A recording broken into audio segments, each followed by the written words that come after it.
Responsáveis pelo lar, filhos e pela própria vida acadêmica, a rotina das mães solo universitárias se divide entre trabalho, estudos e maternidade. Segundo o Instituto Brasileiro de Geografia e Estatística, IBGE, 1.300.000 mulheres entre as 11 milhões de mães que vivem sem parceiros no Brasil estão na universidade. Às vezes a gente não tem rede de apoio, não tem com quem deixar essa criança. Quando ela é muito bebê, então, é impossível você se separar do bebê.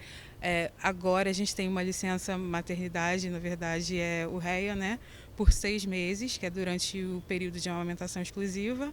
Mas antes, quando eu tive a minha filha, eram só 3 meses. Então, para mim era impossível ficar 3 meses em casa e deixar ela com alguém, um bebezinho de 3 meses, e voltar a estudar. O termo mãe solo representa um entendimento mais abrangente do que simplesmente chamá-las de mães solteiras.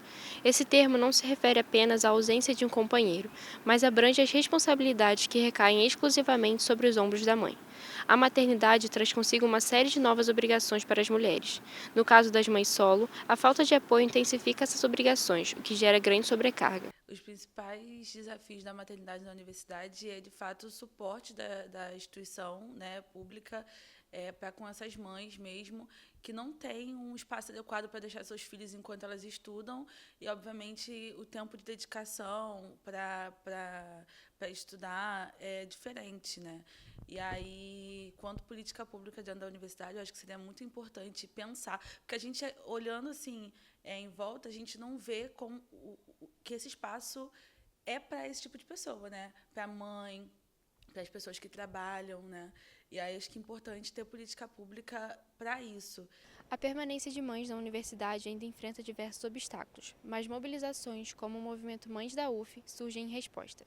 A iniciativa autônoma, formada por mães estudantes e trabalhadoras da universidade, tem o intuito de dar visibilidade e apoio às demandas das mães, além de reivindicarem políticas de permanência.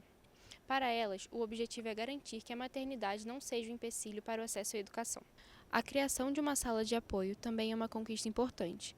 Destinada a atender mães com filhos pequenos, a sala oferece um ambiente para amamentação, alimentação infantil, troca de fraldas e descanso, uma tentativa de tornar a rotina acadêmica um pouco menos excludente para quem precisa conciliar estudos com a maternidade.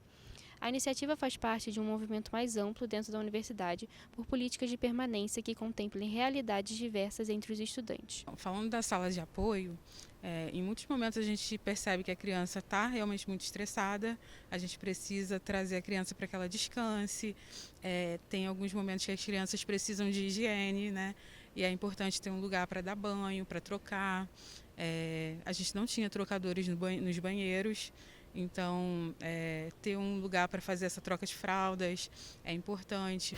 A cuidoteca, ela já tem uma outra importância para a gente, que assim, acaba sendo até bem maior, porque as mães que têm bebês de 2 anos e meio, até crianças de 10 anos, elas conseguem deixar a criança no contraturno, na cuidoteca, num espaço que as crianças vão estar alimentadas, elas podem fazer higiene, podem descansar, podem brincar. O projeto Cuidoteca UF é uma parceria da universidade com a Secretaria Nacional de Cuidados e Família, do Ministério do Desenvolvimento e Assistência Social, Família e Combate à Fome, MDS, localizado no Colégio Universitário Geraldo Reis. O espaço recebe crianças no período noturno para liberar o tempo de pais, estudantes e trabalhadores na UF de Niterói, disponibilizando atividades recreativas, esportivas e de acolhimento em um local seguro e acessível.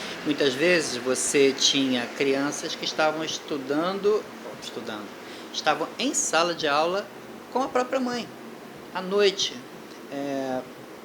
entretida pelo celular, com um boneco, alguma coisa, dentro de uma sala de aula, e a criança numa situação desconfortável, numa situação que não é adequada.